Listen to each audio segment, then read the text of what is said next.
आप साइंस की बात करो कि बड़े सुख सुविधा के साधन बन गए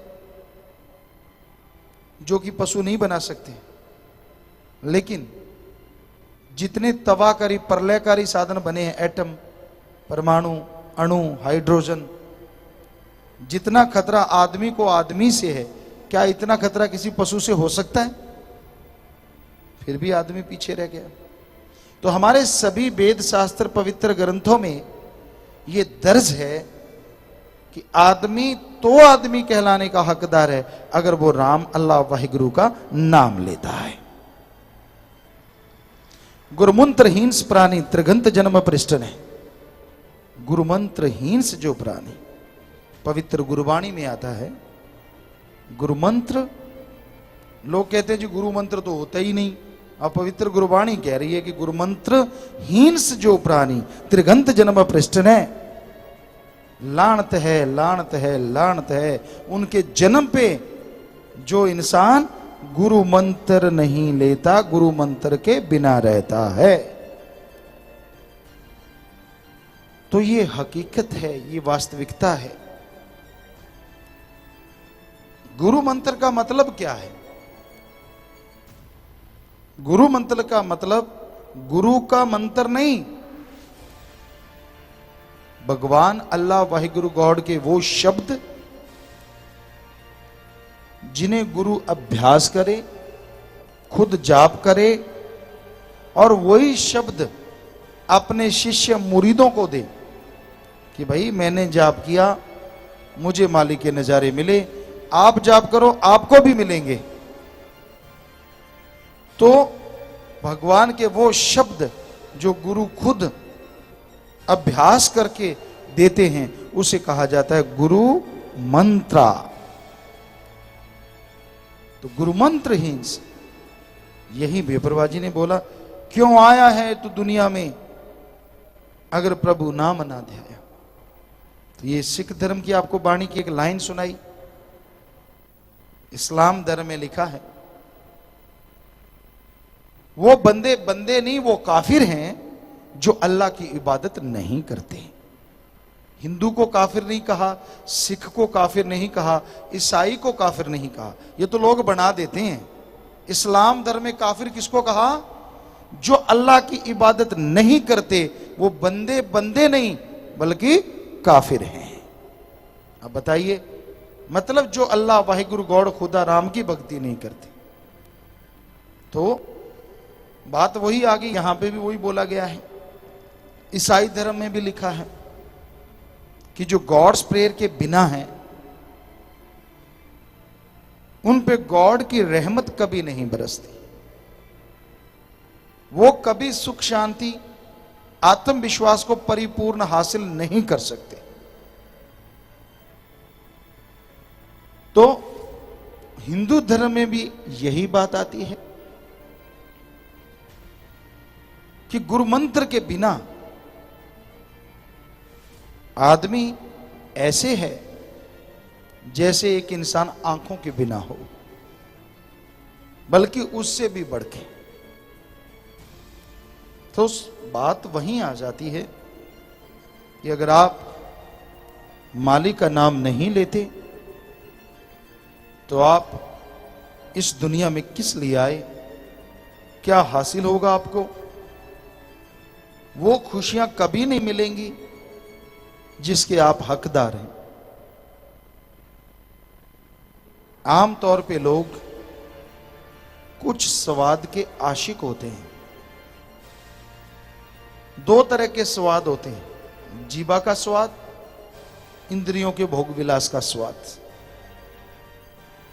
किसी को मीठा अच्छा लगता है, कोई नमकीन, कोई कड़वे के लिए कष्ट उठाते रहते हैं। ऐसा अलग अलग स्वाद है। कोई इंद्रियों के भोग विलास के पागल हुए हैं।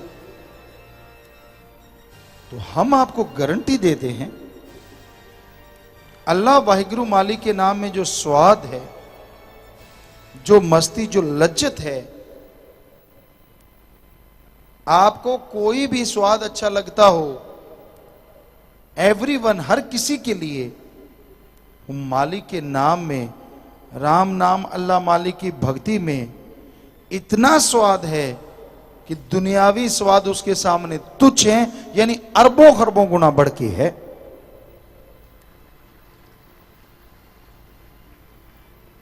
दुनियावी स्वाद तब तक होते हैं जब तक संपर्क बना रहता है, चाहे वो जीभा का हो चाहे इंद्रियों का। मुंह में रसगुल्ला है, जीभा से संपर्क है तो मीठा है, चबा लिया खा लिया अंदर चला गया, 10-12 मिनट के बाद मुंह बकबकेगा बकबका, कोई स्वाद नहीं। लेकिन हम आपको गारंटी देते हैं, एक बार हरी रस अमृत आबो हयात जो आपके अंदर चल रहा है उसको अगर आप चख लेंगे तो वो परमानेंटली यहां तो क्या अगले जहान में भी बना रहेगा। ऐसा है मालिक के नाम का स्वाद, ऐसा है उसकी भक्ति का स्वाद, ऐसी है लज्जत, ऐसा है नशा, ऐसी है मस्ती। तो मालिक के नाम का स्वाद, परमात्मा के नाम का स्वाद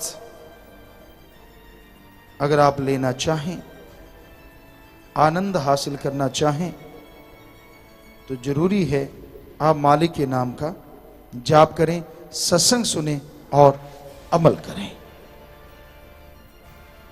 सत्संग सुन के अमल करोगे तो खुशियां बेइंतहा मिलेंगी, और सत्संग सुन के अमल नहीं करोगे तो खाली रह जाओगे। इसलिए सुनो और अमल करो। जब तक जीव सुनता नहीं, अमल करता नहीं, अंदर से खाली रहता है, उसे कुछ भी हासिल नहीं होता। और सत्संग सुने बिना अपने मकसद में इंसान कभी कामयाब नहीं होता। तो आपका मकसद परमानंद की प्राप्ति है, वो जो परमानेंटली रहता है, वो जो लगातार बना रहता है, उस परमानंद को आप हासिल कर सकते हैं अगर आप सुमरन करें, अगर आप भक्ति करें, अगर आप इबादत करें। बातों से, दिखावे से, पैसे से, चढ़ावे से परमानंद नहीं आता। हां, आप सुमरण करते हो, तन मन धन से परमार्थ करते हो, तो अंदर बाहर की तमाम खुशियां आपको मिलेंगी ही मिलेंगी।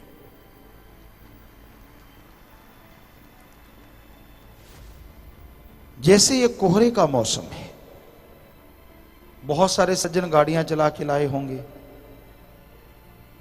कोहरा शीशे पे जम जाता है, सामने क्या नजर आता है? कुछ भी नहीं। या तो वाइपर आप चलाते हैं, या किसी की गाड़ी में कोई ऑप्शन है कि वो हीट वाला शीशे पे पड़ता हो, हीटर या हवा एसी की या कुछ भी, तो उससे वो शीशा साफ हो जाता है। वैसे अल्लाह वाहिगुरु आपके अंदर है, और काम वासना क्रोध लोभ मोह अहंकार मन माया की धुंध आपकी आत्मा के रूपी शीशे पे पड़ी हुई है। वाइपर चलाना है, हीटर चलाना है, ताकि वो धुंध, वो पानी वहां से हट जाए।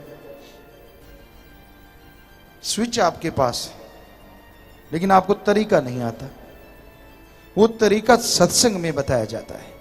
उधर तो आप बटन ऑन करेंगे, कुछ ऐसा चल पड़ेगा, इधर खुद का बटन ऑन करना है, और वो बटन ऑन होगा गुरु मंत्र, कलमा, मेथड ऑफ मेडिटेशन या नाम शब्द से।